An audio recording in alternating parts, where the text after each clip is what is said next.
আসসালামু আলাইকুম রহমতুল্লাহ। The guided YouTube channel থেকে আমি মোহাম্মদ শরীফুর রহমান আপনাদের মাঝে হাজির হয়েছি আজকে দাম্পত্য জীবন নিয়ে কয়েকটি কথা বলতে। তো আমাদের দাম্পত্য জীবনের সংসারটা না টিকার কারণ অনেক মনোবিজ্ঞানীদের মতে পাঁচটি কারণে কিন্তু দাম্পত্য জীবন টিকে না। সে পাঁচটি কারণ হচ্ছে গিয়ে, প্রথমত স্বামী স্ত্রীর মধ্যে একটি ভালো বোঝাপড়ার অভাব থাকে।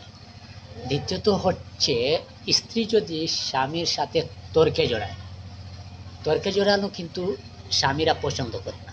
তো আপনি চাইবেন আপনার স্বামীর সাথে তর্কে না জড়াতে।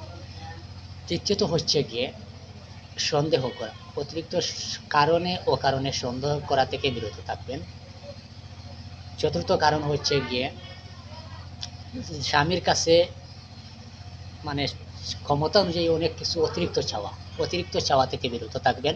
অতিরিক্ত চাপ সৃষ্টি না করার জন্য অনুরোধ করব। অতিরিক্ত চাপ সৃষ্টি করলে কিন্তু স্বামী স্ত্রীর মধ্যে একটি কলহ বেড়ে যায়, সেই কলহ থেকে সংসারটা ভেঙে যায়।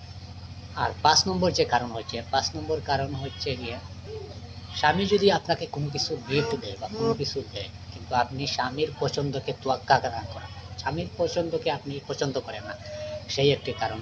আপনি অবশ্যই স্বামীর পছন্দর মতে আপনি পছন্দ আয়ত্ত করার চেষ্টা করবেন, তাহলে কিন্তু এই সম্পর্কটা কোনো ছিন্ন হবে না। ধন্যবাদ আপনাদেরকে আমার ইউটিউব চ্যানেলের সাথে থাকার জন্য।